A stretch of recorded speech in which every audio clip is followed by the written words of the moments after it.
Ассаламу алейкум кыргыз элим, сиздер менен Ачык Айкын каналы. Ар дайым жаңы жаңылыктарды угуу үчүн биздин каналыбызга катталып, коңгуроочону басып кетиңиздер.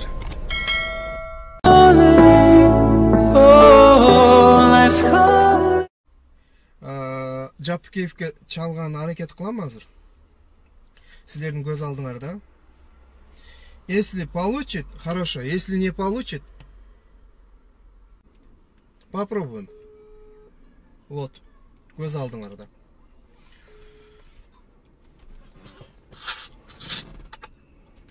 Алло? Алло? Да. Ассаламу алейкум. Алейкум ассалам.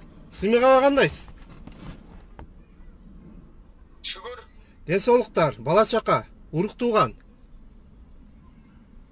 Акырында ана. Эми кыргызбыз да кандай болбосун душман менен деле ал акыбал сурашып, денсаулыгын сура дейт го. Неме, мен Питерден чалып атам сизге, WhatsApp'тан азыр сиз экөөбүздүн сүйлөшкөнүбүздү бияктан адамдар көрүп турат. Сыймыгава мен Илгиз мындай интересный суроолор болгон да, жана чоң казаттын балдары, анан тиги Мадумаровдун балдары дагы бир тобу мага жазгандан азыр мен повторный эфирге чыгып атам.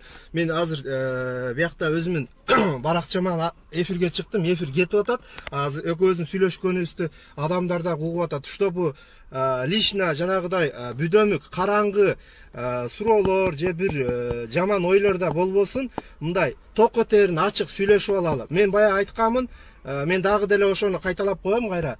Мен айтып атам, тиги ким эле Мадумаровду деп аткан чакырыңыз, чтобы коомчулук баары билсин, ошону бир ачыктап албайсыздарбы деп атам. Кандай дейсиз? Мен Мадумаров менен такыр эмемде жок бул киши мененчи. Жок. Бул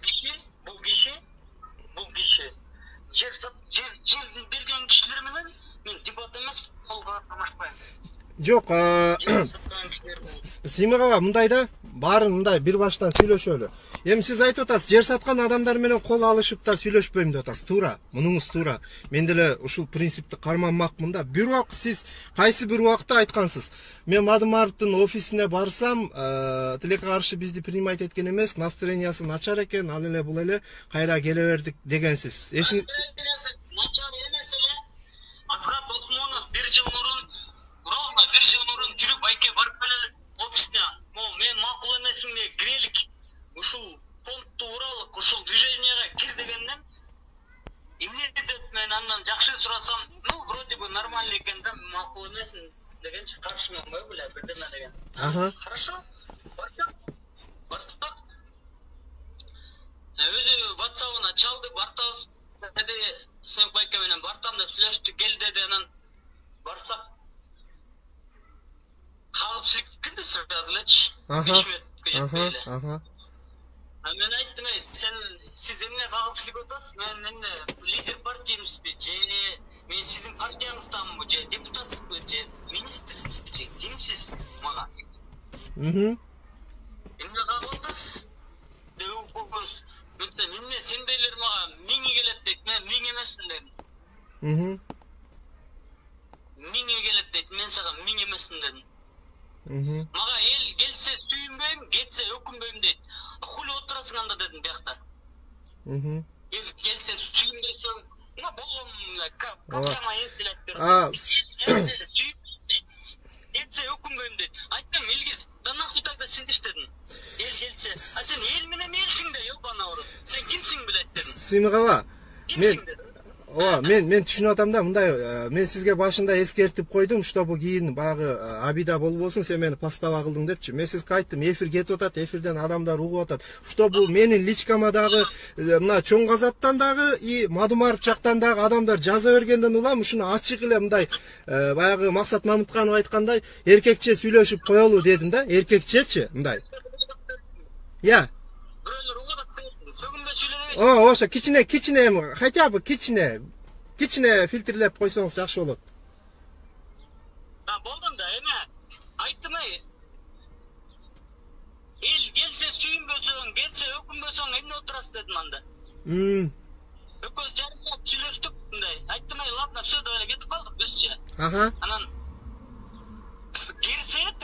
Саяты. Тимеле айттым мен Асхат Османовқа, "Эмне алып келдиң мени?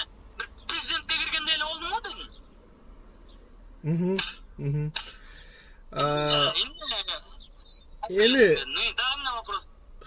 Характер, да, характер, может быть. Мен деле угуп эле жүрөм, эми гордый такой, алыстан 1-2 жолу көргөн, эми характер любой эле адамда бар. Мага эң кызыгы бир эле мага эмес, мына жерде айтып атпаймынбы батан беричи. Адамдар мына Чоң Казаттын балдары, Мадумаровдун балдары да жазып атат, пускай дебатка чыксын, ошол жерде бүт коомчулуктар, тиги коомчулук алдында экөө далилдесин, ачыкка чыксын деп атат да. Ошону эле мындай бир эфир кылып айтып коеюн деген максатта эле кирип атам. Мен мисалы Чоң Казатты деле колдобойм, мен мисалы Мадумаровду деле колдобойм, если честно. Балдар капа болбосун, чтобы мен айтып келатам, бул партиянын баарына каршымын деп. Eski siyasatçılar sağlamına жүрөсүңөр бе? Ушул спикер oldu, вице-премьер oldu, госсекретарь oldu, депутат 3-4 жолу oldu. Эмне кылды? Жогорку кеңештен кап менен ызычуу болуп кетти. Данияр Урицкий, Усенов экөө биригип алып. Анан мен саткан эмесмин дейт. Ну, Бакиев сатпаптыр, макул, Бакиев сатам дептир. Кеңештин спикери ак жолдон отуруп сатпай койбойбу? Против голосовать эту койбойбу. А мне компартиянын лидери жанагы Исхак Масалиев полностью против шайлашкан. СДПК бойкоттоп туруп кеткен ошондо. А бул бүт баарын ош жерде сатып, ош жерде баарын голосовать эттирип, анан токтомго колду мен койдум беле. Жогорку кеңештин токтомуна спикер катары мен койдум беле. Же Бакиев койду беле. Ушул койгон да. Эгерде бул слушайын өтпөй калмак. Спорный участок. Спорный, ал жерде деген Бөкөтайдын ашы өткөн жер. Кайсы спорный? Сыймыгава, түшүндүм. Эми биз деле угуп жүрөбүз да мындай сөздөрдүчү. Ошону мисалы көпчүлүк эл мисалы мага жазып атат да личкамачы. Мен деле ошолордун бир катары айтып атам. Ушуну дебат кылып туруп ачык коомчулуктун алдында чындап эле Мадумаровдун канчалык күнөөсү бар и канчалык жанагы айтылып аткан нерселер чындыкка дал келет, канчалык калп. Ошону бир иреттеп алса кандай болот дейм да. Кимдир бирөө точка коюш керек да. Эгер Мадумаров чындап эле күнөөсү бар болгон болсо, жоопко тартылыш керек. Эмнеге жоопко тартылбаш керек? Мен талап кылам, эгер күнөөлүү болсо, пускай жооп бериш керек закон алдында. Керек болсо менин бир тууганым болсо дагы күнөөлүүбү, урдадыбы, незаконно ишке бардыбы, закон алдында жооп бериш керек. Айтып атпайбы? Мен мисалы үй сатсам деп эме кылып атпайбы? Мына сен үй сатсаң, сен аялыңдагы эме бериш керек. Согласиячи. Ошондо үйүң сатасың. А бияктан жогорку кеңештин согласиясы керек болгон.